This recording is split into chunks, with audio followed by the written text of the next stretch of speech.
كنت بدور على البنطة مخصوص علشان اعمل المقبض البلت ان باللوتر، فقلت اسأل الاول على سعرها. ده كان اول رد وصلني ان سعر البنطة حوالي 2550 جنيه. طبعا البنطة دي معمولة مخصوص عشان تعمل شكل المقبض البلت ان في انطلاقة واحدة باللوتر.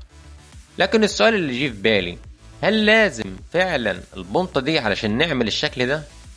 هنا يجي موضوع الخبرة، وهي نعمل نفس الشكل وأحسن كمان باستخدام طقم البنط العادي الموجود في أي ورشة. يعني مش هتشتري أي حاجة ومش هتدفع ولا جنيه واحد.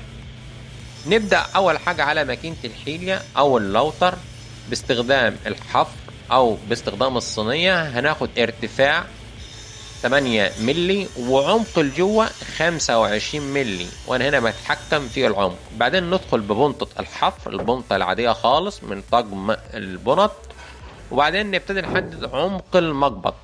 انا بحدده 20 ملي لان انا سبت 8 ملي تحت و20 ملي فوق، وده ارتفاع الضلفة بتاعتي كانت 28 ملي.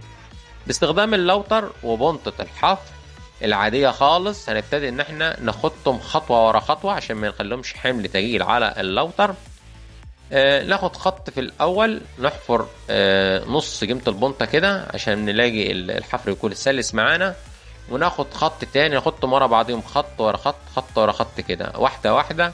هو الموضوع هياخد منك وقت لكن النتيجة هتبقى بيرفكت واحسن كمان من نفس البنطة. البنطة هتدينا سرعة، لكن انا هنا متحكم في كل شيء.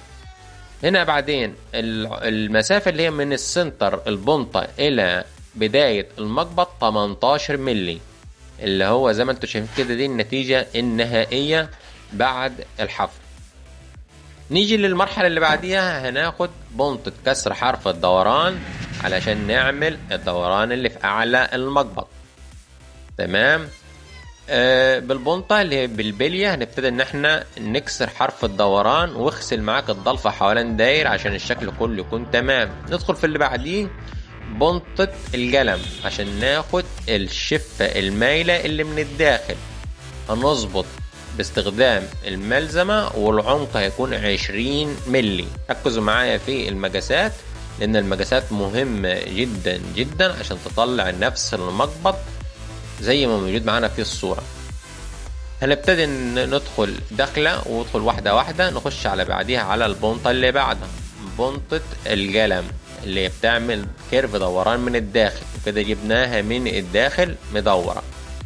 في الحتة دي عايزك تخلي بالك العمق بتاعها هيكون 25 ملي. 25 ملي عمق المقبض للداخل. شايفين المقبض من الداخل عامل ازاي؟ البنطة هتكون في منتصف المقبض، في المنتصف بالظبط.